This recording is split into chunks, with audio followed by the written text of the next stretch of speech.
Buona giornata, ben ritrovati con l'edizione straordinaria dei nostri telegiornali. 1° novembre, la curva di contagi da coronavirus, l'epidemia nel nostro territorio continua a crescere. Vediamo quindi subito in dettaglio quelli che sono i dati diffusi proprio poco fa dalla Regione attraverso il quotidiano bollettino dell'azienda Zero. Da ieri sera a questa mattina alle 8 sono in Veneto 1437 i nuovi positivi. Spicca la provincia di Padova con 250 nuovi contagi, Treviso 185, Venezia 180, Verona 236, boom di contagi a Vicenza 445 nella notte e poi Belluno 60, Rovigo 64. Se a questi dati noi aggiungiamo poi quelli registrati ieri sera, nelle 24 ore arriviamo a 2300 nuovi contagiati in più rispetto a ieri, per un totale di 59.253 infetti dall'inizio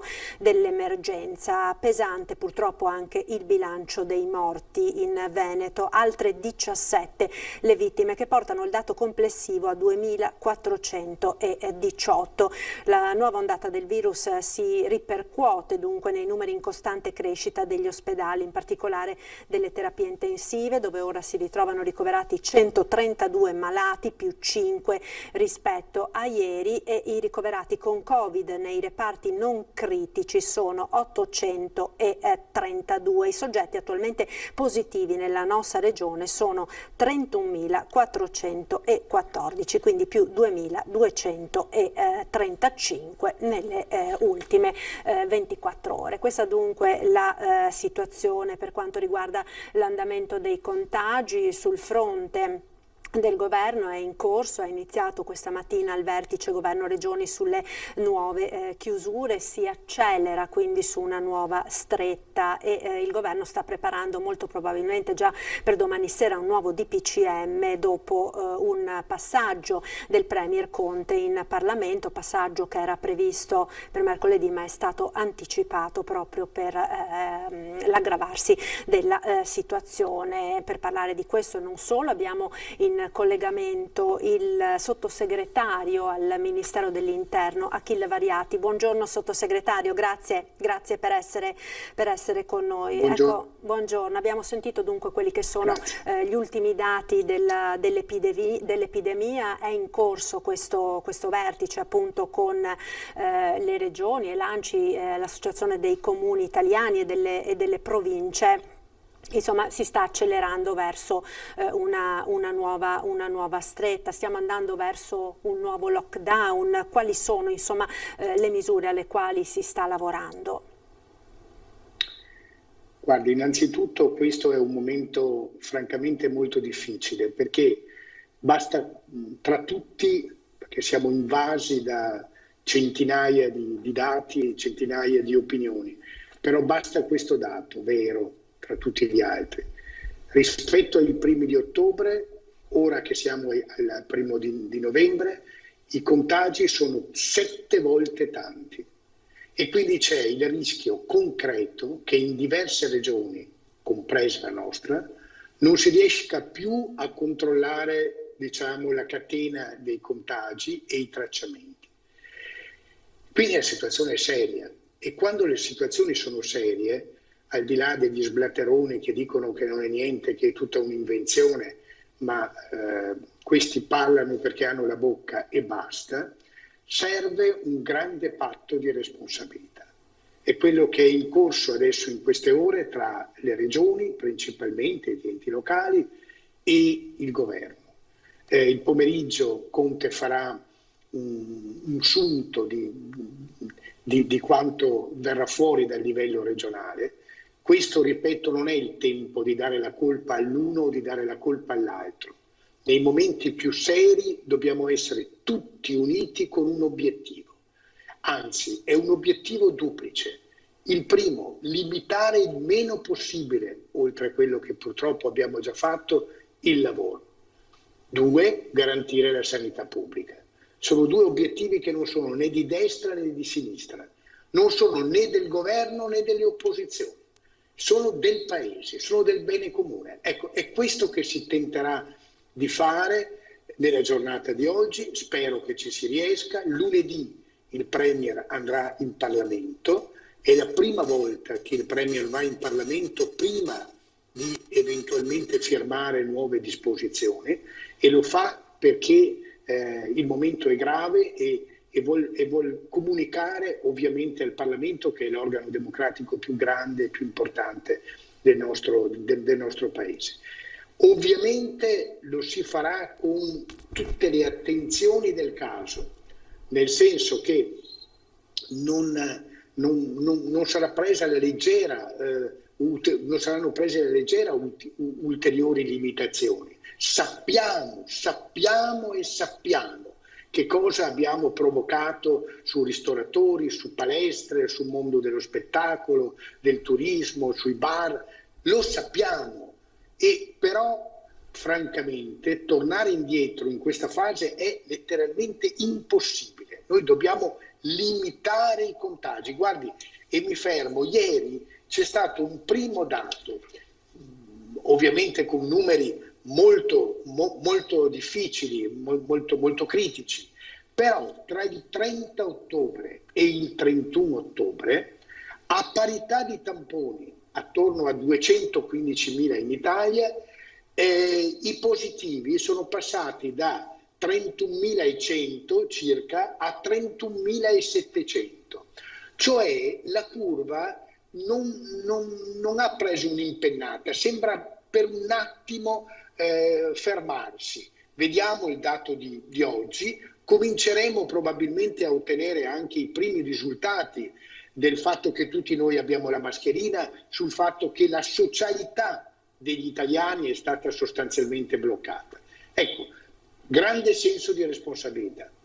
Ecco, sicuramente grande senso di responsabilità è l'appello che viene fatto da più parti. Quello che è certo però, sottosegretario, è che nel Paese non si vede più quella unità, quella coesione che avevamo visto durante il lockdown di marzo, dove tutti insomma uniti si cercava di marciare verso un'unica direzione. Ora molte persone sono spaventate per l'incremento dei contagi, naturalmente, quindi per la paura della malattia, ma sono anche molto preoccupate per il futuro economico, per il futuro lavorativo. Lo testimoniano le molte manifestazioni di piazza che abbiamo visto e stiamo vedendo appunto in questi giorni, al di là insomma dei facinorosi e degli scontri che ci sono stati, che ovviamente sono da condannare senza se e senza ma. Ci sono anche però molte persone che chiedono di poter lavorare e che sono scese in piazza proprio perché sono estremamente preoccupati per il futuro proprio della propria azienda, dei propri dipendenti. Non c'è un rischio quindi che venga meno la coesione sociale anche all'interno del nostro paese? Certo che c'è questo rischio. D'altra parte è un paese stanco, logorato. Sa, agli inizi si cantava l'inno d'Italia dai balconi con la bandiera, e io quando vedevo quelle immagini provavo certo soddisfazione, ma pensavo verrà il tempo in cui non si canterà più l'inno d'Italia dai balconi in segno di solidarietà, ma lo si canterà nelle piazze per protestare, ed è esattamente quello che è avvenuto. Però guardi, paradossalmente, lo dico ai ristoratori, lo dico a tutti coloro che sono stati colpiti dal precedente DPCM, quelle misure sono anche per loro, anche per il loro futuro, perché se nel paese non fermiamo l'epidemia, ma chi vuole che vada al ristorante? Ma chi vuole che vada a ballare? Ma chi vuole che vada in palestra? Che siamo un po' sempre, quasi tutti ormai spaventati. Noi dobbiamo rallentare il contagio, controllare il contagio, dare sicurezza ai cittadini, e poi faremo una grande campagna. Perché siccome i ristoratori sono stati, parlo di loro per non parlare delle piscine, sport eccetera, ma per un attimo parlo dei ristoratori, siccome sono stati colpiti, perché chiedere a un ristorante di chiudere alle 6 vuol dire praticamente togliergli l'80% del proprio lavoro, lo sappiamo. Verrà il momento in cui faremo il grande appello, perché tutti noi andremo al ristorante per ringraziare questa categoria che si è sacrificata per salvare il paese, e noi non li nell'ultimo decreto e non li dimenticheremo nel prossimo futuro, anche da un punto di vista economico, tangibile. E guardi, l'ho detto già alla vostra rete, io ho una lunga esperienza che ho cercato di portare avanti con verità. Il governo si gioca la faccia sul fatto di riuscire a dare quei pochi che siano entro la metà, il 20 di novembre, nei conti correnti delle aziende. E conto che ce la faremo. Però comprensione, un pizzico di solidarietà, non è il tempo del tutti contro tutti, perché altrimenti andiamo a finire male. Lo dico anche alle opposizioni che vedo che in parte ecco, vanno nelle sottosegretario, piazze. le chiedo di ripetere un attimo questo passaggio perché l'audio è saltato un attimo. Quindi il governo si gioca la faccia nella tempestività di quelli che sono i ristori a queste categorie particolarmente penalizzate, che forse sono destinate a crescere nelle prossime ore, probabilmente. È proprio così. Il governo si gioca la faccia sulla capacità di liquidare quei quattrini che abbiamo promesso, che non sono irrilevanti e che devono giungere assolutamente nelle prossime settimane, diciamo tra il 15 e il 20 di novembre. Questo è un aspetto essenziale, perché così potremo cominciare a riprendere anche un rapporto di rispettiva fiducia. E dico anche che quelle misure resteranno tali per il tempo strettamente necessario al controllo dell'epidemia, assieme probabilmente ad altre iniziative che andremo a prendere nelle prossime ore.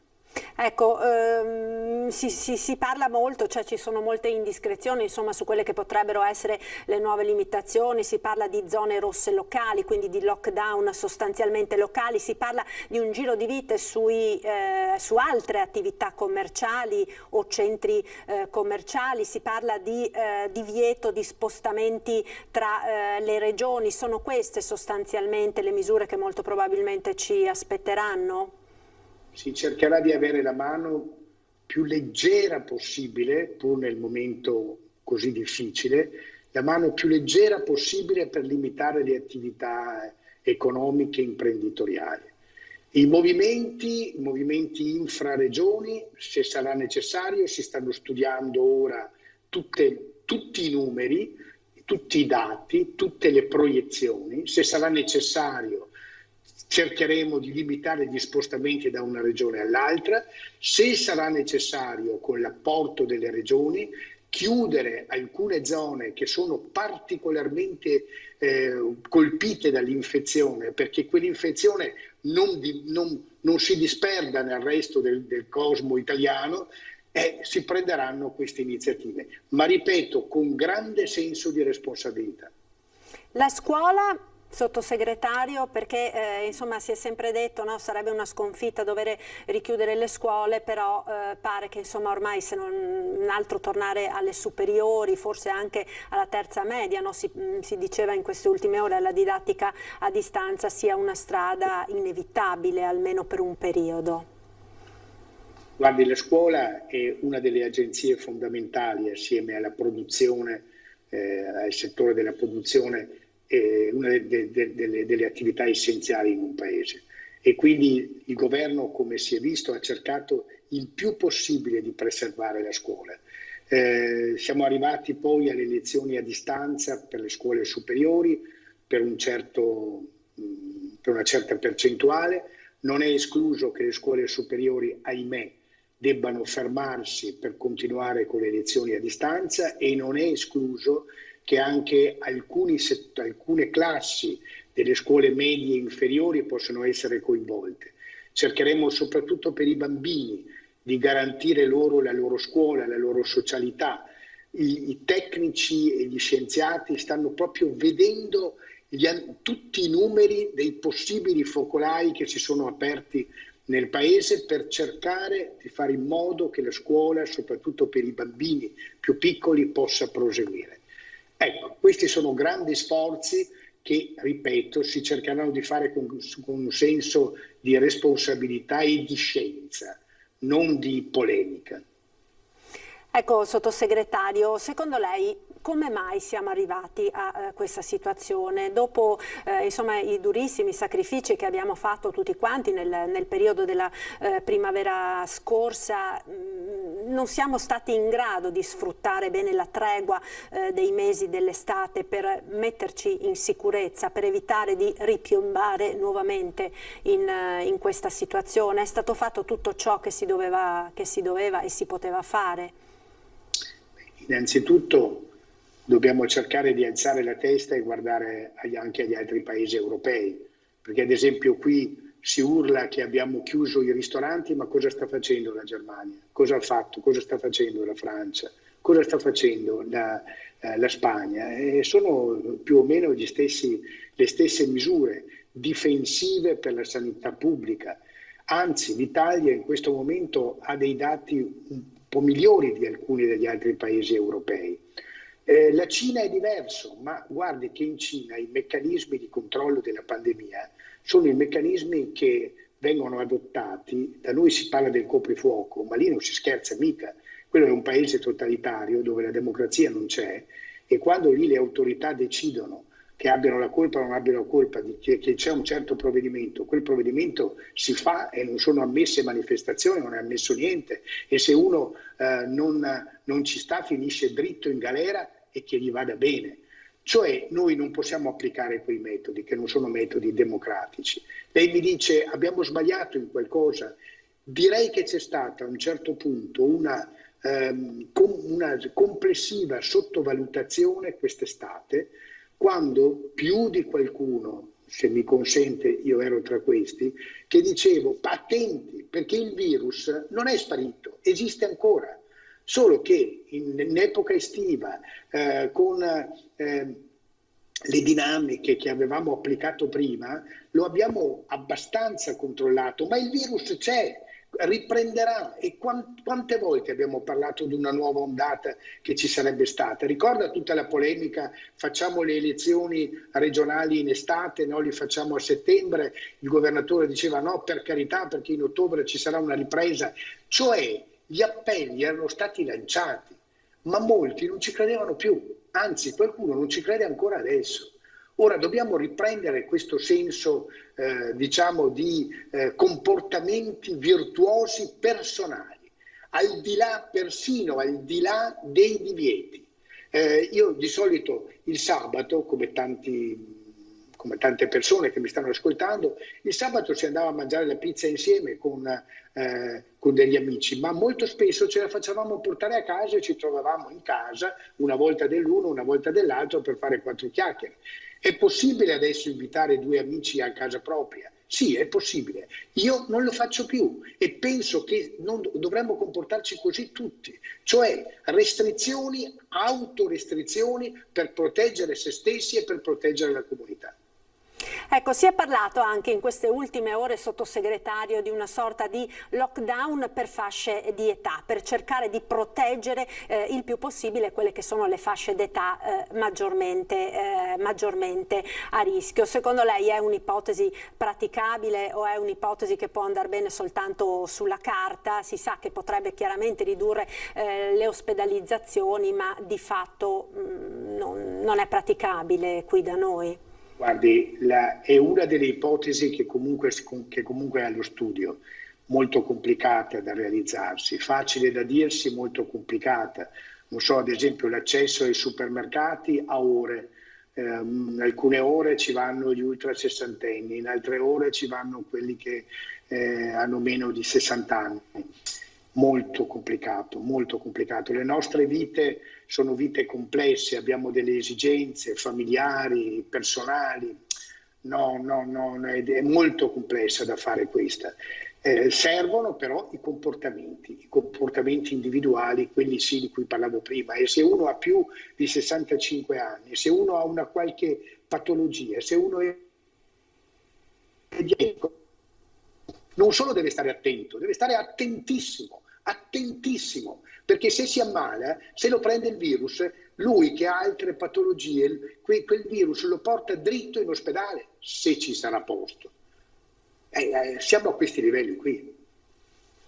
Certo, un'ultima domanda volevo farle, sottosegretario, al volo, relativo all'ordine pubblico, relativo appunto a quanto è accaduto purtroppo in diverse piazze d'Italia. C'è una regia occulta, secondo voi? Che attenzione c'è da parte del Viminale nei confronti di questi episodi? E posso dire che tutte le piazze dei capoluoghi di provincia italiane, e non solo, sono attenzionate. Attenzionate da chi? Attraverso la prefettura e le questure, la Digos, i servizi. Cerchiamo di avere una radiografia delle presenze nelle proteste, di quelle che ci sono state, di quelle che ci saranno.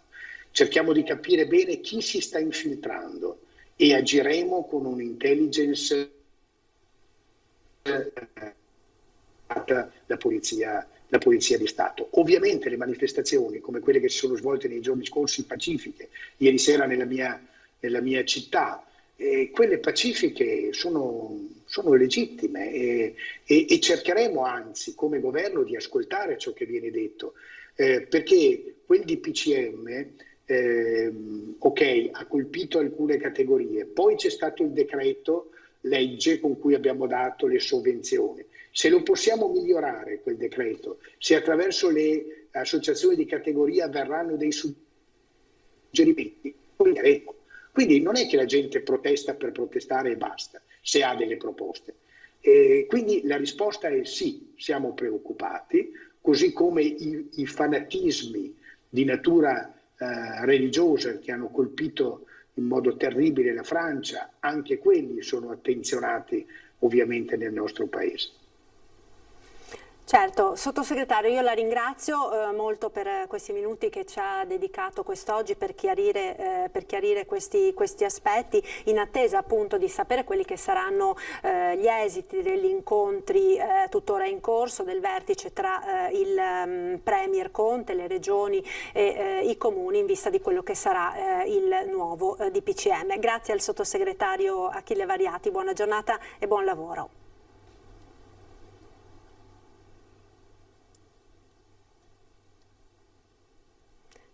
Grazie, allora probabilmente non ci sentiva più, quindi ringraziamo il sottosegretario Variati e continuiamo a parlare di controlli che sono stati in moltissime città anche della nostra regione intensificati nel corso di questo fine settimana per evitare assembramenti, per evitare festeggiamenti diciamo abusivi legati soprattutto ovviamente al weekend di Halloween. Per questo abbiamo in collegamento via Skype, ecco la vedo, buona giornata, Andrea Gallo, comandante della Polizia Locale di Treviso. Buona giornata, dunque com'è andata? Buongiorno, intanto buongiorno le chiedo. Com'è andata intanto in questo fine settimana? Controlli che sono stati appunto intensificati già durante tutti gli ultimi weekend, in maniera particolare quest'ultimo appunto in previsione di eventuali feste private, diciamo, dedicate appunto ad Halloween. Sì, direi che il bilancio è stato decisamente positivo, in quanto sì, abbiamo rafforzato i controlli sia durante il giorno che in modo particolare nella serata di ieri, con personale che ha effettuato servizio fino a questa notte. Il bilancio è positivo nel senso che in generale il traffico è stato molto scarso, anche per le condizioni meteo avverse, con parecchia nebbia in molte zone di Treviso. C'è stata un'unica segnalazione poco prima di mezzanotte dal quartiere Monigo, per cui siamo intervenuti all'interno di un'abitazione privata e abbiamo sospeso una festa che era in corso, una festa di compleanno. Devo dire che comunque il DPCM sconsiglia il fatto di avere persone diverse dal nucleo familiare nella propria abitazione, quindi ci siamo limitati a chiedere di interrompere questa festa. Ecco, quanta gente c'era? Quanta gente c'era, comandante, in questa festa a Monigo?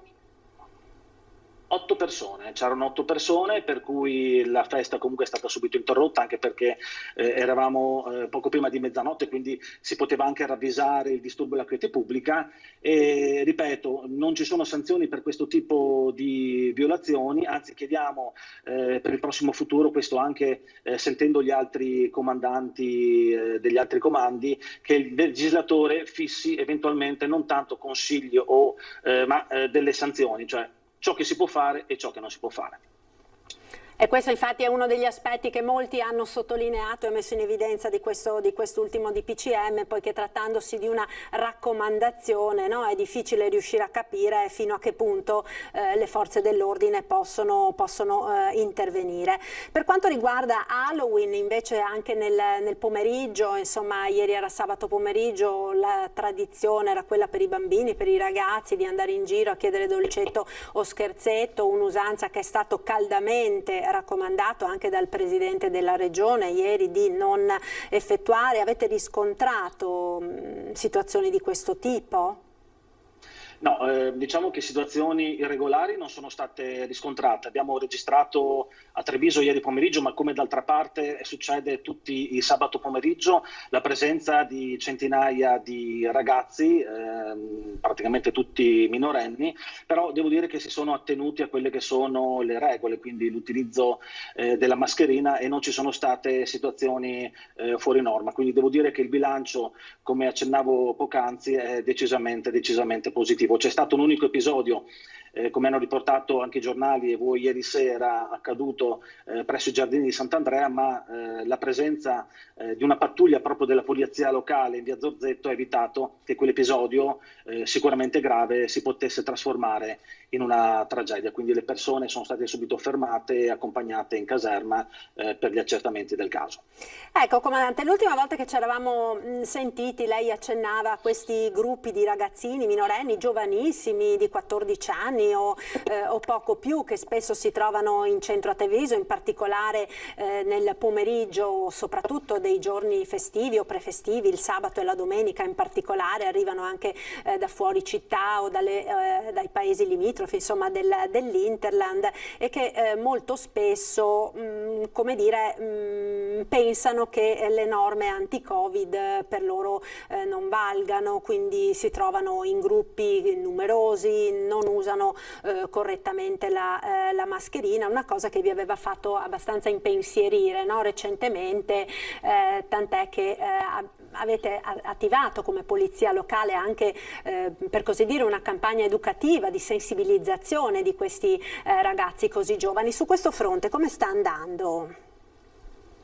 Allora, sì, effettivamente abbiamo avviato questa campagna di informazione e sensibilizzazione. Teniamo conto che già da qualche settimana il pomeriggio ci sono in servizio 5 pattuglie, quindi 10 agenti che girano a piedi per tutta la città nelle zone più frequentate, quindi da Piazza Duomo fino a Via Roma, proprio per controllare che questi ragazzini si comportino bene, quindi non solo non facciano atti che poi possono essere assimilati a delle baby gang, ma per fortuna questo non è capitato e non sta capitando. Questo anche grazie alla presenza massiccia della polizia locale e anche delle altre forze dell'ordine, e ovviamente anche rispettare quelle che sono le norme anti-Covid, quindi il distanziamento e l'utilizzo corretto della mascherina. Devo dire che un mese fa, quando è entrata in vigore la norma che obbligava l'utilizzo della mascherina anche da parte di tutti, quindi anche da parte dei giovani, inizialmente c'è stata molta preoccupazione, perché effettivamente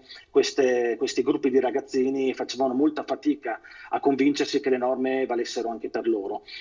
Questo anche purtroppo davanti alla scuola o vicino alla stazione degli autobus e le fermate dell'autobus.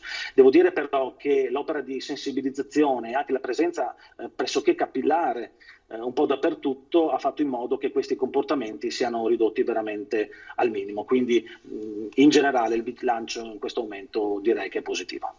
Comandante, un'ultima domanda. Dal pronto soccorso di Treviso, insomma, si è saputo che questa notte purtroppo sono arrivate moltissime chiamate, non solo per il Covid, come purtroppo sta accadendo nelle ultime giornate, ma anche per persone che avevano alzato un po' troppo il gomito. Insomma, i trevigiani sul fronte dell'alcol ci hanno dato dentro ieri notte. Vi è risultato, insomma, questo? C'è comunque chi, nonostante tutte le normative, i divieti, ha approfittato di questa festività di Halloween per ubriacarsi, evidentemente non nei locali, visto che dalle 18 sappiamo sono chiusi. Sì, effettivamente abbiamo avuto anche noi notizia di questo soccorso che sono stati dati a queste persone che hanno alzato il gomito, quindi l'intervento dei sanitari nei confronti di queste persone.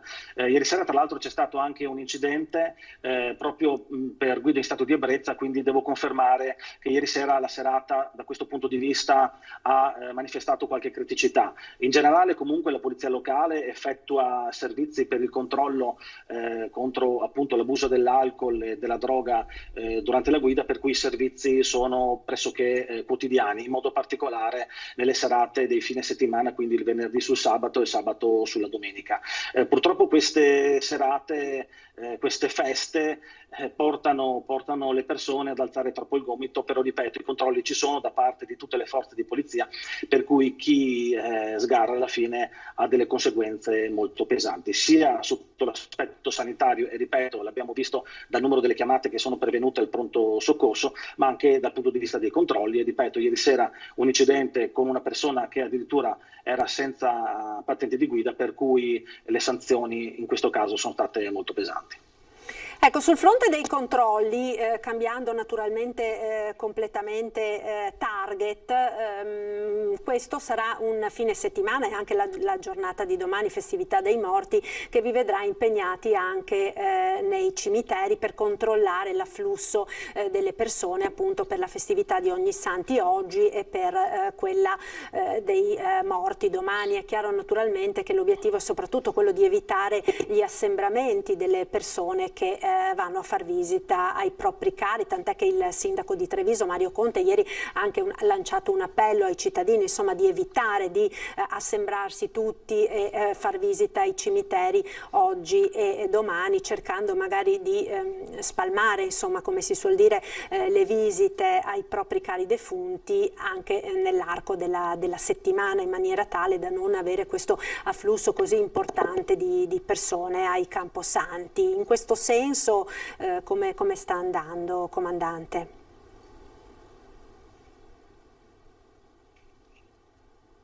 Devo dire che le pattuglie che erano presenti questa mattina nei vari cimiteri, in modo particolare nel cimitero principale di Treviso, hanno potuto verificare e attestare che assembramenti non ce ne sono stati, quindi l'appello che ha fatto anche il sindaco Conte effettivamente è servito. Quindi nella mattinata di questa mattina obiettivamente non c'erano moltissime persone e assembramenti non si sono verificati.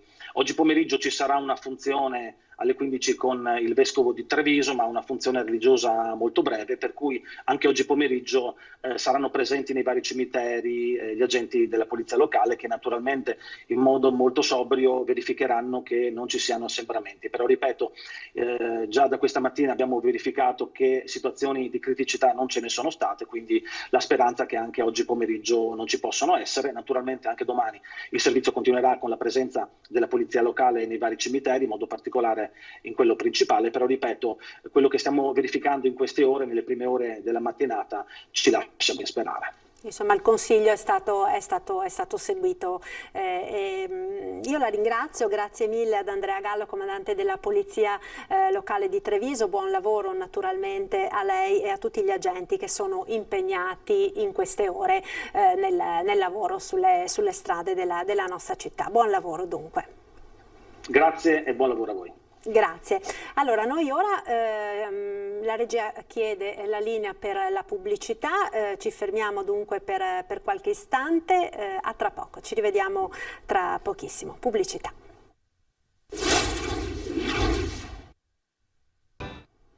Eccoci nuovamente in diretta con il nostro telegiornale. Abbiamo visto nella prima parte del nostro TG domenicale quello che è l'andamento della curva dei contagi ed abbiamo sentito dal sottosegretario al Ministero dell'Interno Achille Variati alcune anticipazioni, perlomeno quelle che sono le idee al momento in corso di analisi nel vertice in corso in videoconferenza tra il Premier Conte, i presidenti delle regioni, il presidente dell'ANCI Veneto e l'Unione delle Province Italiane in vista di quella che potrebbe essere la nuova stretta che arriverà presumibilmente martedì, vertice quindi governo regioni su quelle che sono le nuove chiusure in vista. Si parla di zone rosse nelle città maggiormente a rischio, di un'accentuazione della didattica a distanza, ma in questi ultimi minuti alcune regioni hanno avanzato anche la proposta di lockdown per fasce d'età, quindi di lockdown con delle limitazioni, soprattutto per quanto riguarda gli over 70. Vedremo naturalmente quelle che saranno le misure e le decisioni. Molto probabilmente ci sarà anche un giro di vite per quanto riguarda le attività commerciali, negozi piuttosto che centri commerciali e su queste ulteriori ipotesi di chiusure e sulle difficoltà che ci sono per le imprese che sono già state costrette a chiudere dal nuovo DPCM, quello di domenica scorsa. Proprio pochi minuti fa abbiamo sentito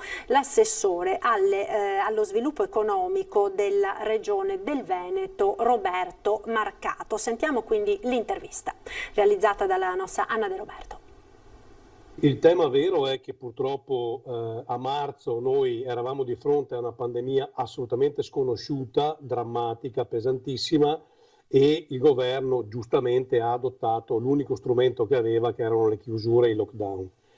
Sono passati però molti mesi da quell'8 marzo, abbiamo avuto la possibilità di capire l'entità del virus e di quale virus stessimo parlando, abbiamo avuto la possibilità di capire anche le dinamiche delle aperture e le conseguenze delle chiusure nei confronti dell'economia del nostro territorio. Io francamente mi aspettavo che di fronte a quello che sta accadendo oggi, che è assolutamente noto, cioè la seconda ondata l'avevano previsto tutti, dai politici agli scienziati, ai virologi, tutto il mondo aveva previsto non solo questa seconda ondata, ma l'entità di questa seconda ondata.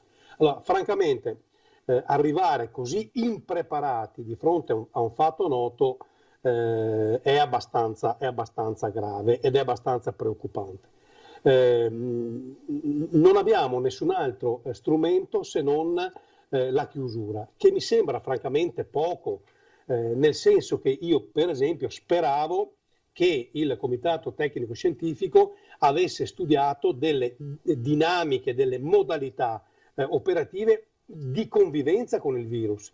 Perché immaginare che di fronte alla recrudescenza dei positivi l'unica cosa da fare sia quella di chiudere, io francamente lo trovo molto pericoloso.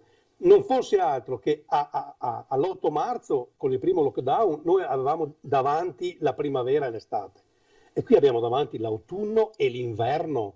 Cioè che cosa facciamo? Rimaniamo chiusi tutti fino a marzo, aprile, maggio, giugno, cioè cosa facciamo? 5-6 mesi di chiusura. Noi non siamo in grado di resistere economicamente nemmeno di fronte a un mese di chiusura totale.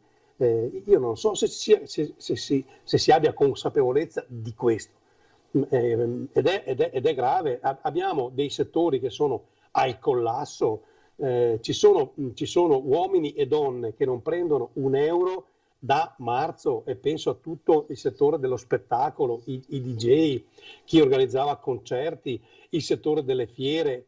Cioè, sono persone che non vedono più una lira da marzo. Ma come pensiamo di poter far sopravvivere queste categorie? Dando loro 600 euro o il 400% di 600 euro? Cioè, a gente che magari fatturava 100.000 euro al mese, gli dai 1.000 euro una tantum, che cosa serve sta roba qua? Per cui io sono davvero preoccupato perché, ripeto, l'unico strumento che vedo in campo oggi è quello delle chiusure. A me sembra francamente poco. Attenzione, perché noi chiediamo l'autonomia da 1000 anni. Abbiamo fatto un referendum su questo chiedendo competenze chiare e nette. Attenzione, non è che adesso, perché il governo si trova in fortissima difficoltà con un dissenso da parte dei territori che va dalla Sicilia al Trentino, adesso allora dice se volete fare i cattivi fatelo voi. Non è così che funziona, perché ricordo che domenica scorsa le regioni sono state 4 ore con il governo a cercare di trovare una soluzione. Una delle cose che avevano proposto le regioni era di chiudere i locali alle 23, invece questi erano chiusi alle 18, massacrando intere filiere. Adesso non è che, visto perché non sanno più che pesci pigliare, anche perché sfattiamo un mito, non c'è più un euro e quindi non ci sono più risorse, non sanno più che pesci pigliare, allora dicono lasciamo alle regioni la responsabilità. Oddio, è un po' troppo comodo, insomma i buoi sono scappati, adesso caro governo vai tu a rincorrere i buoi, non è che puoi lasciare le regioni da sole a decidere di fare i cattivi, non è così che funziona.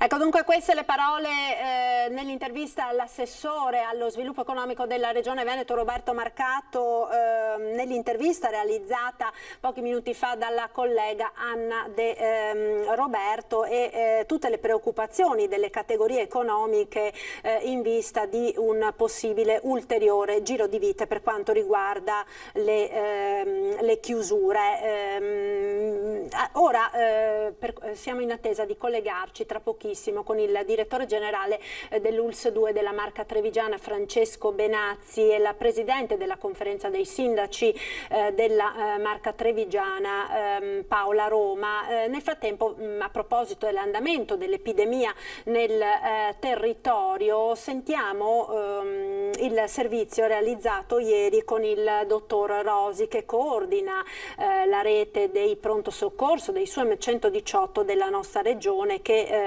sono messi particolarmente a dura prova in questi giorni, con moltissime chiamate di persone preoccupate o che stanno male per il Covid, e ci sono anche delle notizie piuttosto preoccupanti per quanto riguarda l'abbassamento dell'età dei contagiati. Sentiamo. Il grado di infezione oggi riguarda di più le fasce che vanno dai 25 anni ai 50 anni, 55 che le altre fasce di età. Il concetto è stato ribadito dallo stesso Zaia dopo aver preso visione dei dati di giornata che segnalano 2 ricoveri di soggetti giovani al Cafoncello, 2 donne, una di 38 e l'altra di 44 anni, entrambe in malattie infettive. Un trend confermato anche da Paolo Rosi, figura di riferimento per il SUEM regionale, che scatta una fotografia ai pazienti ricoverati nelle terapie intensive. Il 30% di questi ha meno di 60 anni, un 30% ne ha tra 60 e 70 e un 30% fa 70-80. La caratteristica di questa popolazione è che è più giovane mediamente rispetto a quella della prima fase dell'epidemia. Anche per questo le degenze in terapia intensiva sono mediamente più brevi della primavera, complici anche le nuove cure dal plasma agli antinfiammatori, ma i numeri sono ostinati e parlano di un aumento continuo e di uno stress crescente soprattutto sul personale. La situazione è impegnativa perché stiamo appunto riducendo alcune attività per aumentare la disponibilità di posti letto per pazienti col Covid. Il personale sicuramente è impegnato in un'attività intensa. Per coprire questi posti bisogna ovviamente anche sospendere le ferie di tutti. E oggi il grande dramma è legato al fatto del personale già non ce n'era più oggi, avete visto i numeri, insomma c'è anche personale, l'abbiamo visto anche da noi, insomma, che purtroppo essendoci che il virus circola, questo quindi fa sicuramente ad aggravare la situazione. Certo. Ecco, allora abbiamo ora in collegamento via Skype Paola Roma, sindaco di Ponte di Piave, nonché presidente della conferenza dei sindaci dell'ULSS 2 della Marca Trevigiana. Buona giornata sindaco, grazie per essere qui con noi. Ci sono molti temi che volevo affrontare con lei in questa chiacchierata, in particolare a partire da quello relativo ai tamponi che verranno effettuati effettuati dai medici di base. Ne ha parlato ieri il presidente della regione Zaia durante la conferenza stampa. Con questo accordo che è stato siglato a livello nazionale, poi a livello regionale, con delle polemiche anche che sono seguite per quanto riguarda nello specifico alcune sigle sindacali della provincia di Treviso. Quel che è certo è che comunque i medici di famiglia stanno chiedendo a gran voce di poter trovare delle sedi alternative all'ambulatorio per effettuare i tamponi ai propri pazienti, ed in questo senso il presidente dell'ANCI Mario Conte ha chiesto a voi sindaci di attivarvi sul territorio proprio per cercare queste sedi. A che punto siete come sindaci? Sì, Daniela, già ieri ci siamo messi all'opera proprio su richiesta del presidente ANCI Veneto, e con l'azienda sanitaria assieme tutti i colleghi abbiamo già stilato un elenco tutti assieme dei 3 distretti che poi domani daremo, proprio in queste ore lo stiamo ultimando. Già 70 sono le strutture, su 94 concluderemo entro qualche ora, e come abbiamo fatto per la parte delle vaccinazioni, la disponibilità è stata data a 360 gradi. Partiamo sia di parcheggi, ma non solo di parcheggi, che quindi sarebbe più semplice nella modalità del drive-in, ma anche tutta quella parte che possono essere strutture al chiuso. Chiaramente attendiamo di conoscere assieme all'azienda sanitaria, quindi col direttore generale dottor Benazzi e con i medici, le modalità che a loro sono più idonee. Ripeto, questa modalità l'abbiamo già testata per le vaccinazioni, dando già la nostra disponibilità, quindi credo che già ieri ci è arrivata la richiesta e nel giro di qualche ora avremo ultimato la disponibilità di tutte, ripeto, tutte le amministrazioni, e ringrazio i miei colleghi perché davvero siamo sempre sul pezzo per cercare di dare delle risposte sempre più pronte ai nostri cittadini. Ecco Sindaco, si è collegato intanto telefonicamente con noi il direttore generale dell'ULSS 2 della Marca Trevigiana, Francesco Benazzi. Buongiorno direttore, grazie per essere con noi e per dedicarci alcuni minuti insomma del suo tempo, che immagino sia particolarmente pieno insomma in queste giornate così difficili. Tamponi dunque da parte dei medici di base, la disponibilità dei sindaci di trovare degli spazi che siano alternativi agli ambulatori. Questo diciamo in che maniera e in che termini potrebbe sgravare quelli che sono i Covid point dell'ULSS, che sono presi d'assalto in queste ultime giornate dai pazienti? Sì, intanto buongiorno a lei, buongiorno a tutti e buongiorno anche alla dottoressa Roma, che ringrazio sempre per la sua attiva collaborazione. Guardi, sicuramente i medici famiglia, grazie appunto ai sindaci che metteranno a disposizione gli spazi per evitare che le persone con possibile infezione possano entrare in ambulatori, quindi creare problemi a chi ovviamente sta bene o va a farsi visitare per altre patologie. Possiamo tranquillamente dire che noi forniremo ai medici dispositivi PPE, quindi mascherine, sovraccamici, tutto quello che serve per proteggersi, e naturalmente anche i contenitori dove mettere il materiale, chiamiamolo così, infetto. Contemporaneamente, grazie ai sindaci, riusciremo a fare in modo che il medico di famiglia possa fare uno screening a tutti i suoi pazienti e quindi di conseguenza creare un filtro e ridurre l'accesso ai punti Covid, che comunque manterremo magari con orari ridotti. Sicuramente quello notturno resterà, perché vediamo che c'è comunque una buona affluenza, 200-250 persone ogni notte che arrivano dalla provincia, e quindi quello lo manterremo. Andremo a ridurre gli altri e utilizzeremo magari il personale per fare più il contact tracing, cioè per fare ovviamente i contatti dei pazienti che sono delle persone che sono risultate positive. Ecco, per quanto riguarda i pronti soccorso, direttore, c'è parecchia pressione, continua ad esserci un gran numero di chiamate di persone anche nelle ultime ore. Com'è la situazione? La situazione di pronto soccorso è chiaramente un po' in aumento. Noi abbiamo valutato, normalmente avevamo circa, parlo del pronto soccorso di Treviso, circa 300 persone ogni giorno, stiamo arrivando a punti di 320, 350, quindi non un grosso afflusso come si poteva prevedere. Certamente un afflusso c'è, legato anche al fatto, ma il SUE sta facendo un ottimo lavoro, che è legato al fatto che ci sono tutti gli ospiti di casa di riposo che magari hanno una sintomatologia febbrile o poi mal di gola, e quindi riceviamo magari qualche persona proprio per questi motivi. Comunque il filtro è buono e devo ringraziare il SUEM e anche la continuità assistenziale, perché mi sto rendendo conto che il filtro è buono. Pensavamo di avere maggiori afflussi, ma effettivamente sono ancora controllati. Ecco, Covid Hospital, come sta andando la riorganizzazione, in particolare dell'ospedale di Vittorio Veneto?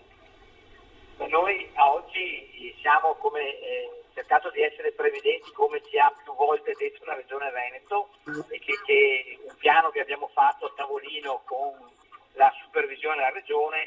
Oggi noi a Treviso abbiamo sostanzialmente, lo dico perché 10 posti letto occupati in terapia intensiva, abbiamo ancora chiaramente 9 posti letti liberi, in pneumologia sono occupati sostanzialmente, ormai siamo a livello di 27 posti letto occupati, e in pneumologia una quindicina. Stiamo creando, in base al programma che ci eravamo dato, nuovi posti letto a Treviso. Il Covid Hospital oggi abbiamo praticamente occupati a Vittorio Veneto 57 posti letto su 134 possibili, perché nel momento in cui l'ospedale di Vittorio diventa tutto Covid Hospital, la potenzialità chiaramente è di ulteriori 90 posti letto. Oggi stiamo mantenendo ancora vive le attività delle sale operatorie, delle 4 sale operatorie, stiamo mantenendo attivo il pronto soccorso e anche una quarantina di posti letto di medicina no Covid. Stiamo lentamente occupando la riabilitazione con una trentina di posti letto. Da lunedì partiranno, spostando dei pazienti che ancora sono in riabilitazione a Conegliano, che per quanto riguarda i posti letto è Covid free. Abbiamo solo 3 persone in rianimazione a Conegliano, perché finché non attiveremo, e ad oggi non serve, la rianimazione a Vittorio, manterremo queste postazioni a Conegliano. Ecco, direttore, una domanda per quanto riguarda i giovani. Abbiamo sentito, no, anche dal dottor Rosi la preoccupazione, insomma, di questo abbassamento dell'età delle persone ospedalizzate, quindi anche a Treviso sappiamo sono state ricoverate 2 persone in giovane età, ma ci sono anche dei ricoveri in età pediatrica. Sì, allora, guardi, in età pediatrica abbiamo avuto 2 bambini, uno di 6 e uno di 8 anni, che comunque stanno bene. La fortuna dell'età pediatrica è che nel giro di 3-4 giorni si normalizzano e diventano negativi. Abbiamo invece persone giovani, è vero, abbiamo una 37enne, una signora 37enne e un'altra signora di 42 anni che sono in malattie infettive e che ovviamente hanno sintomi, anche sintomi, diciamo, che una dove ha preso il sistema respiratorio, l'altra è in netto miglioramento e credo che la dimetteremo a giorni.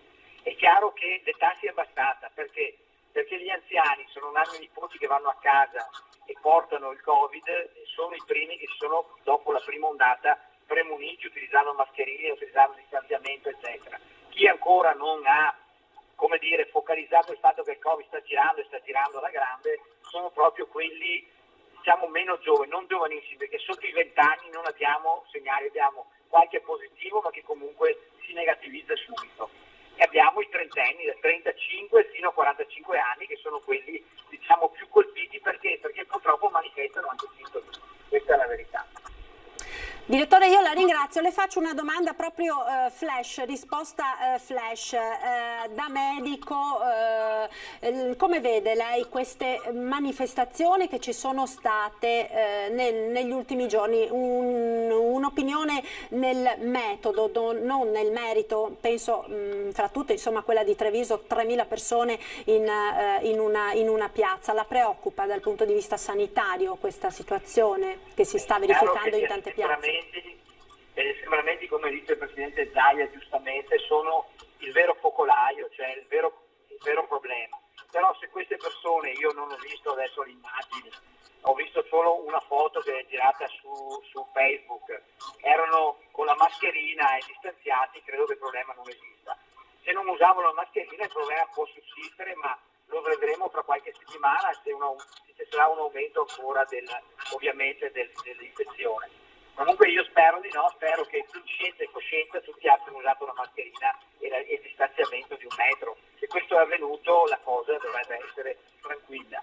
Quindi ecco, questo io intanto vi ringrazio e saluto lei e ovviamente i telespettatori e la dottoressa dottoressa Roma, con la quale stiamo collaborando molto bene, e grazie a loro riusciremo anche a impegnare i medici di famiglia veramente una grande sfida, che è quella di fare lo screening a tutti i loro pazienti, quindi a tutti i nostri cittadini, e questa è veramente una sfida importante.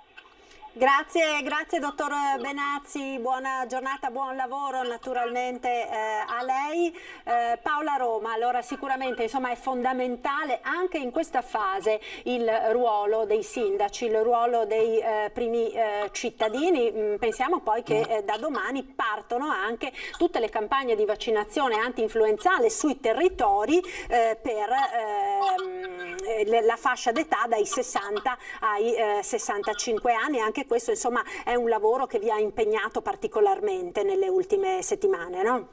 Sì, approfitto anch'io per ringraziare il direttore dottor Benazzi, ma poi assieme a lui tutta la sua squadra, a partire ovviamente anche dalla parte del Dipartimento di Prevenzione, da tutte le assistenti sanitarie. Come stai dicendo tu, a livello di sindaci, davvero quella già nella parte della vaccinazione, ma come anche in questa, la disponibilità dei colleghi è proprio stata massima, e proprio nel giro di ore per arrivare direttamente a dare una risposta pronta. Io ringrazio il dottor Benazzi perché comunque giorno e notte, perché possiamo veramente testimoniarlo, è sempre a disposizione nelle varie richieste. Ringrazio poi tutto il SISP, gli operatori del Dipartimento di Prevenzione, perché a partire dai tamponi, ma adesso come stai dicendo te anche per la parte delle vaccinazioni, sono sempre stati attivi e sempre stati al nostro fianco, e questo è fondamentale dirlo, perché non è da tutti andare oltre l'orario di lavoro e farlo anche il sabato e la domenica. E in questo caso permettimi anche, Daniela, di sottolineare il lavoro della task force che fa per le nostre case di riposo e per la struttura delle strutture dei nostri disabili,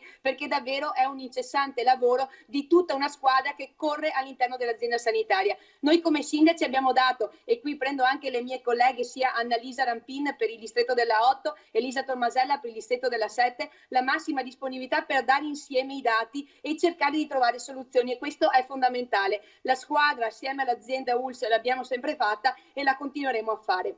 Chiaramente con i medici è un rapporto che è già stato dato come disponibilità sia per la parte, come dicevi tu, delle vaccinazioni, ma andiamo avanti anche con tutto il resto della parte, e quindi la disponibilità anche in questo caso proprio per la parte di tamponi è stata data anche di piazzali, di strutture anche drive-in, proprio per dare la possibilità più agevole per i cittadini di arrivare e farlo. Chiaramente questa mediazione con il direttore generale passerà attraverso il tavolo poi della conferenza dei sindaci, poi nel quale ci troveremo poi a ridiscutere insieme, ma ripeto, la massima disponibilità di tutte le amministrazioni, e ti dico già da ieri a oggi abbiamo già il massimo della disponibilità di tutti i comuni. Ecco, Paola Roma, lei è anche il sindaco, no, di Ponte di Piave, oltre che presidente della conferenza dei sindaci dell'ULSS 2. Volevo proprio un flash con lei su questo anniversario. Diciamo, oggi è il 1° di novembre, festa di Ognissanti. 2 anni fa il suo territorio è stato pesantemente interessato dall'alluvione, no? 2 anni fa ci stavamo parlando, ma con tutt'altre preoccupazioni. Come si vive nella comunità questo momento? Chiaramente è un momento in cui sia la comunità, oltre a ricordare quello che è avvenuto, abbiamo anche la possibilità di vedere anche tutte quelle che sono gli interventi che la Regione Veneto sta facendo anche sul nostro territorio. Non dimentichiamo quelli che erano stati proprio le fuoriuscite con i fontanazzi nell'acqua all'interno del nostro territorio, ed ora abbiamo un lavoro, grazie alla Regione Veneto, al Genio Civile di Treviso, che riguarda proprio il bloccare questo tipo di intervento, quindi jet grouting e rialzo arginale. Chiaramente anche in quel caso, grazie ai cittadini e ai volontari, è stato possibile intervenire, e io ringrazio perché le opere di mitigazione come queste sono fondamentali, non solo la pulizia del greto del fiume Piave, ma anche tutte quelle attività che la Regione Veneto e in primis proprio con l'assessore Bottacin si stanno anche portando avanti rispetto al mettere in sicurezza tutti i nostri territori. Quindi un anniversario che riguarda questo, ma tra poco avremo anche il 4 novembre e un altro anniversario che sarà proprio quello collegato all'alluvione del 66, di cui Ponte di Piave ha la medaglia d'oro al valor civile, che è quella di Eros Perinotto, proprio uno dei nostri bersaglieri. Quindi un insieme di ricordi che servono proprio non per dimenticare, ma vedendo anche le opere che stanno andando avanti proprio per mettere al massimo anche in sicurezza proprio quest'area golenale. Grazie a Paola Roma, sindaco di Ponte di Piave, presidente della conferenza dei sindaci dell'ULSS 2 della Marca. Buon lavoro naturalmente anche a lei e buona domenica.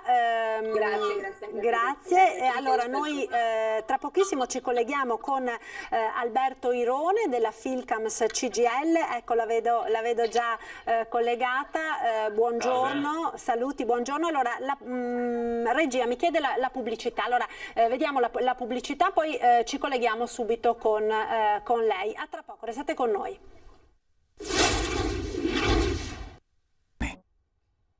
Eccoci nuovamente in diretta con il nostro telegiornale, ultima parte di questa diretta nella quale cercheremo di affrontare il tema delle ripercussioni economiche e sul mondo del lavoro delle misure, quelle che sono già arrivate, quelle che molto probabilmente arriveranno nelle prossime ore. Con noi collegati via Skype Alberto Irone della Filcams CGIL di Treviso, Federico Capraro, presidente della Confcommercio di Treviso. Buona giornata e grazie per essere qui con noi. Allora, sappiamo che è in corso questo vertice tra le regioni, il governo, per discutere insieme quelle che saranno le misure contenute nel nuovo DPCM. Sono molte le ipotesi sulle quali si sta discutendo. Una di queste, l'ultima, è quella di limitare gli spostamenti degli over 70, una ipotesi, la leggiamo insieme, che è stata avanzata da alcune regioni, Lombardia, Piemonte e Liguria. Il governatore della Liguria dice appunto il paese non può permettersi un nuovo lockdown, proteggiamo quindi gli anziani. Sono molte le misure comunque alle quali il governo sta lavorando, che verranno illustrate domani dal Premier Conte al Parlamento. Ci sarà quindi per la prima volta anche un passaggio parlamentare e dopo ci sarà appunto questo nuovo DPCM, possibili chiusure quindi delle zone rosse locali, dei lockdown locali nelle città che presentano maggiori criticità, un incremento della didattica a distanza, ma si è parlato anche di interventi sulle attività commerciali, sui negozi e probabilmente anche sui centri commerciali. Vedremo un po' quelle che saranno le indicazioni. Sul fronte sindacale, Ironi, quali sono le preoccupazioni soprattutto per i lavoratori? C'è una forte preoccupazione che non è una preoccupazione di oggi, che riguarda la tenuta del reddito e riguarda la situazione generale, per due aspetti principali. Il primo è che i lavoratori hanno paura ovviamente di questa epidemia, hanno paura di contrarre il virus sui luoghi di lavoro e crediamo che le scelte che sono state fatte a marzo con l'individuazione di protocolli e di mediazioni tra parti sociali siano il baricentro verso cui guardare anche in questa stagione, perché l'epidemia non va assolutamente ignorata e non va sottovalutata. Abbiamo visto quanto ci stia costando e quanto ci sia costata la sottovalutazione di questa situazione nei mesi passati. La seconda preoccupazione invece riguarda la tenuta del proprio posto di lavoro e la tenuta del reddito, perché in alcuni casi, in alcuni settori, tra quelli più colpiti anche dall'ultimo provvedimento del governo, quello del 25 ottobre, i lavoratori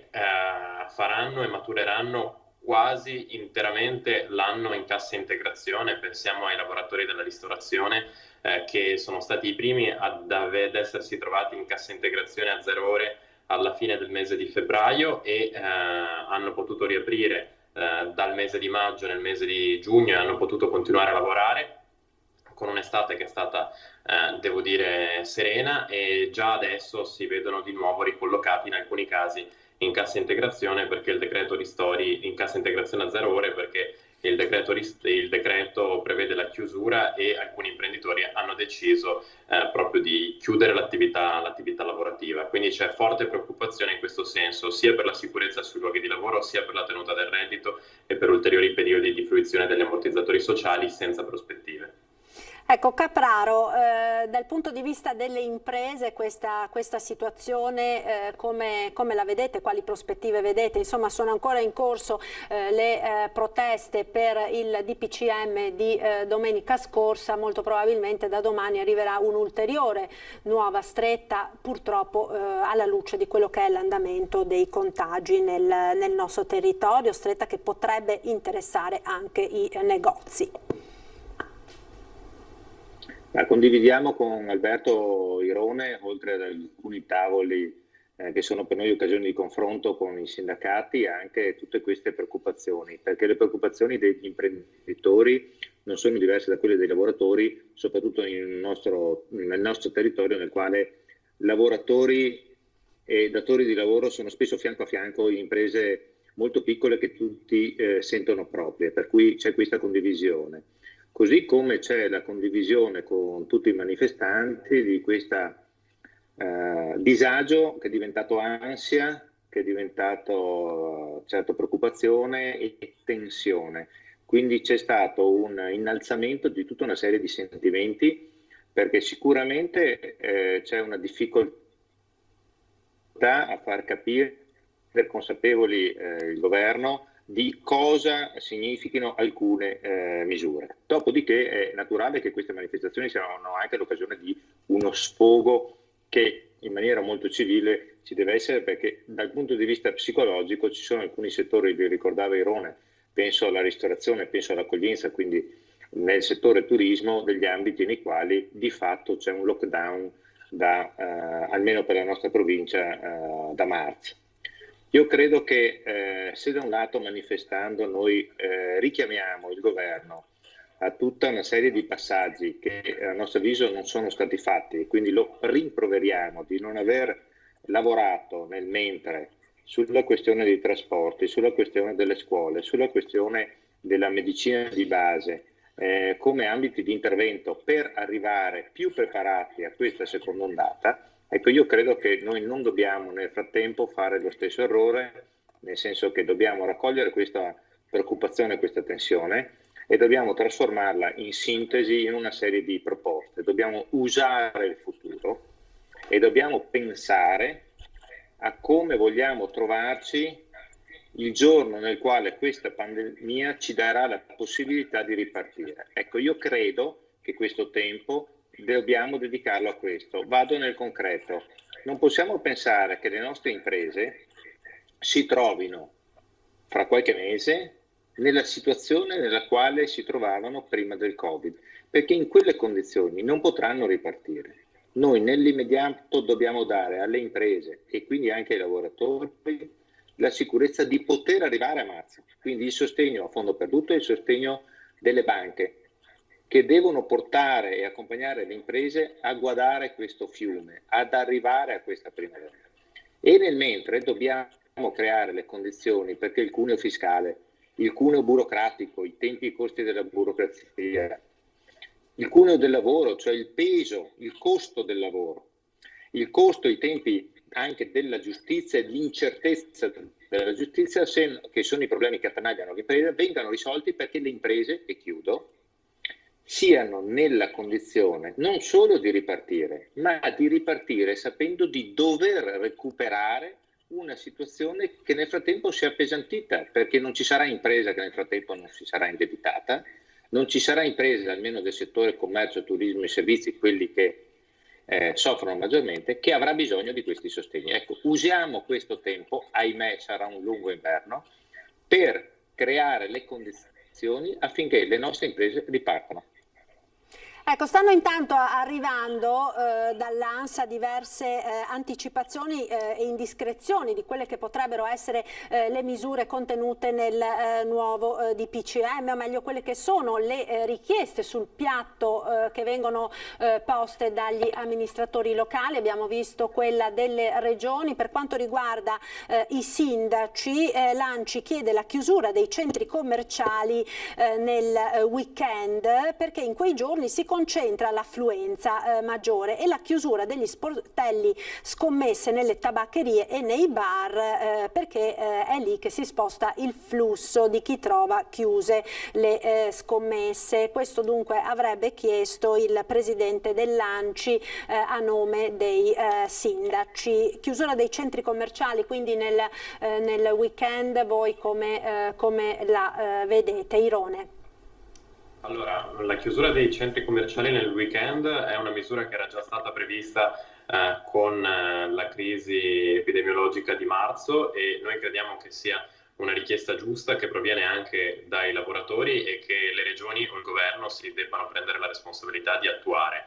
Tra l'altro ricordo che la nostra categoria sindacale da anni promuove una campagna contro il lavoro domenicale e contro l'apertura nei giorni festivi dei grandi centri commerciali, quindi speriamo che questa riflessione sulla chiusura domenicale in questa fase poi possa proseguire nei mesi successivi al termine, come non è stato purtroppo nei mesi di maggio, nei mesi di giugno, luglio, agosto e settembre, quando i centri commerciali hanno riaperto la domenica. Per quanto riguarda invece quanto ha detto Capraro, ci tenevo a dire due cose. La prima, che anche la nostra categoria sindacale che rappresenta i lavoratori ha estremo rispetto per quante persone sono scese in piazza nei giorni scorsi nei capoluoghi di provincia, a Treviso per prima, ma poi successivamente abbiamo visto manifestazioni a Padova, a Vicenza, a Venezia. E ovviamente proviamo molto rispetto per chi scende in piazza con mezzi pacifici e rigettando la violenza. Con altrettanta forza voglio dire però che quelle piazze hanno in qualche modo anche evidenziato quanta distanza di percezione ci sia tra chi fa giuste richieste per quanto riguarda ed esprime giuste preoccupazioni per quanto riguarda la propria situazione individuale, spesso la situazione della propria azienda, e invece quanto sta succedendo negli ospedali, perché la sottovalutazione che c'è stata nel corso dei mesi di settembre e ottobre la stiamo pagando veramente in maniera pesantissima, e quindi credo che le organizzazioni o chi in qualche modo abbia promosso quel tipo di piazze debba prendere con forza distanza da comportamenti negazionisti che purtroppo abbiamo visto. Mi riferisco specificatamente alla piazza di Padova, dove addirittura sono stati fischiati i medici e gli operatori sanitari, che invece in queste ore ci stanno raccontando una situazione veramente ai limiti del collasso all'interno delle nostre strutture sanitarie, e le nostre energie in primo luogo di tutta la società vanno concentrate in quella direzione. La seconda nota polemica, ma assolutamente di dibattito, è che da quelle piazze, nonostante fossero piazze attraversate anche da molti lavoratori dei settori che sono stati colpiti dall'ultimo decreto del 25 ottobre, non ho sentito però richieste che andassero nella direzione di un sostegno reciproco tra mondo dell'impresa e mondo del lavoro, tant'è che non mi sembra che sia stato chiesto per esempio un'ulteriore proroga del blocco dei licenziamenti o ulteriori periodi di cassa integrazione, che per fortuna il governo, in accordo con le parti sociali, ha definito ieri in un incontro che c'è stato a livello nazionale. Quindi voglio dire, attenzione, è giusto che ci siano modalità di espressioni democratiche e pacifiche, ed è giusto scendere in piazza quando ci si sente toccati da provvedimenti che in qualche modo mostrano linee di tensione che ormai in una situazione di emergenza come questa vanno avanti da diversi mesi. Dall'altra però credo che sia necessario recuperare quello spirito di coesione sociale, quello spirito di coesione nazionale che ci ha permesso di uscire dai mesi difficili di marzo e aprile, e che in questo caso non sento. E quindi credo anche che le organizzazioni che siano state in quelle piazze debbano prendere assoluta distanza da chi sta negando in parte quanto sta succedendo, perché questo non è tollerabile per noi e per i nostri operatori sanitari che stanno combattendo con tutte le loro forze in queste settimane all'interno degli ospedali. Ecco, Capraro, quindi prendere le distanze anche in questo caso, no? Perché parliamo di manifestazioni pacifiche sì, ma parliamo anche di assembramenti, di grandi assembramenti, e parliamo anche in alcuni casi di negazionisti che hanno partecipato a queste manifestazioni. Credo che ci sia da un lato, per chi ha dei ruoli di responsabilità come le sindacati come le associazioni di categoria, come Confcommercio, nel caso, di canalizzare questa tensione e trasformarla, ripeto, in una sintesi ed una serie di proposte. Condivido che si debba cercare di gestire queste situazioni prendendo le distanze da delle proteste fine a se stesse, delle proteste politiche, e anche lì dove c'è una situazione di un negazionismo quasi esasperato che non tiene conto una realtà che deve essere seguita da chi ne ha ovviamente le conoscenze e le competenze, ma che deve portare tutti noi a capire che dobbiamo nei prossimi 6 mesi almeno, forse molto di più, trovare delle soluzioni di convivenza con una situazione sanitaria sicuramente complicata, difficile, ma anche con una situazione economica e sociale che allo stesso modo deve attenzionare tutti noi, perché ciò che viene compromesso è la tenuta del tessuto economico, che è la ricchezza, il patrimonio del nostro territorio, e la tenuta del tessuto sociale, e non mi riferisco solo alle componenti deboli della società, ma mi riferisco proprio alla nostra modalità di vivere le città, di vivere la comunità, di condividere anche tutte queste manifestazioni.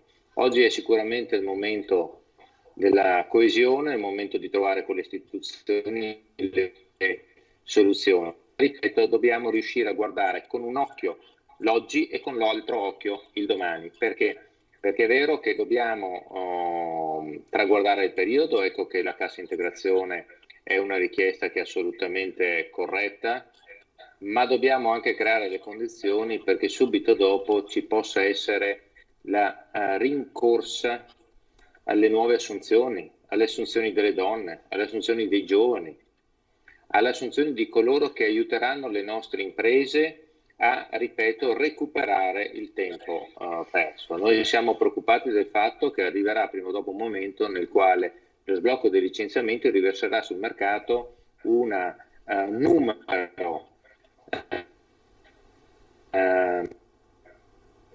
alle capacità del mercato di riassorbire questi posti di lavoro che verranno liberati. Ecco, io credo che ci sia da lavorare su più fronti, ripeto, tenendo presente che dobbiamo convivere e dobbiamo far coesistere con questa pandemia anche la situazione economica, quindi le imprese, le aziende che devono rimanere aperte nel rispetto di chi lavora, del consumatore. Ecco Capraro, una risposta flash per quanto riguarda, le volevo fare per quanto riguarda i centri commerciali. Abbiamo ancora veramente pochissimo tempo. Per quanto riguarda la chiusura dei centri commerciali nei fine settimana, paventata insomma come ipotesi sul piatto del prossimo DPCM. Quel tipo di misura è una misura che va a limitare le aggregazioni di persone che sono oggi un oggettivo pericolo per il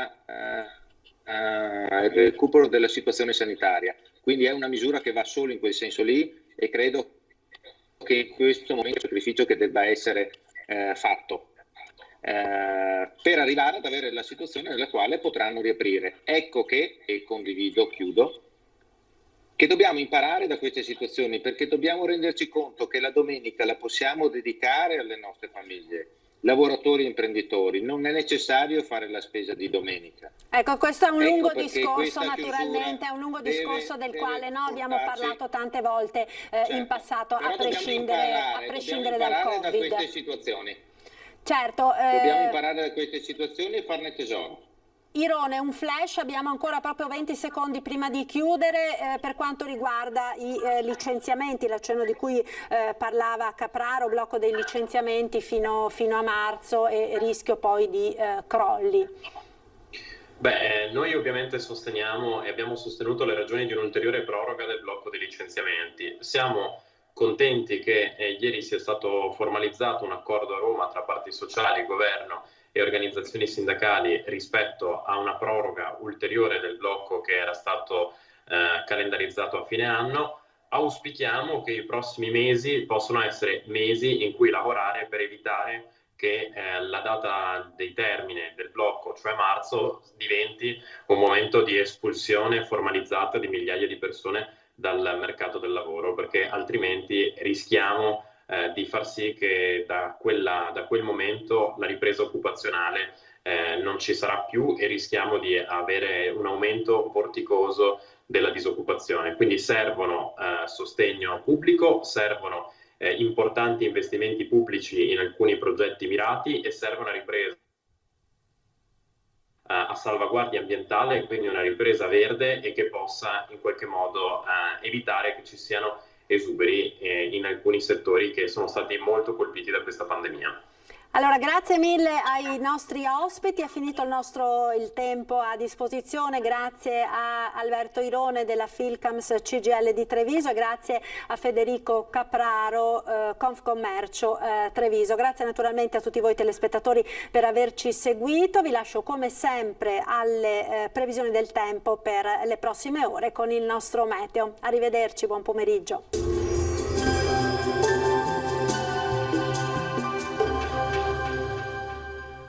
Società Agricola Torresan. Dai nostri animali nati e allevati nel cuore del Montello produciamo solo carni e salumi genuini. Nuova apertura a Ponzano Veneto.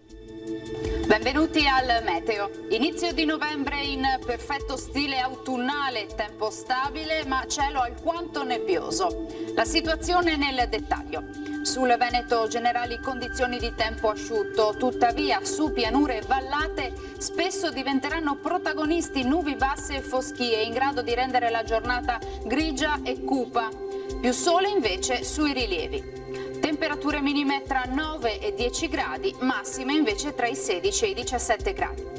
Ci spostiamo ora sul Friuli Venezia Giulia, cielo molto nuvoloso con locali riduzioni della visibilità in pianura, sarà più soleggiato invece altrove. Temperature minime fino a 11 gradi, massime invece sui 17-19 gradi. Infine uno sguardo alla situazione del Trentino Alto Adige, avremo locali foschie mattutine, in dissolvimento però con il passare delle ore, addensamenti innocui invece sui settori di confine.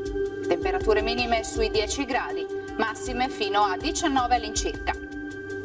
Dal meteo per ora è tutto, vi auguro un buon proseguimento in compagnia di Antenna 3.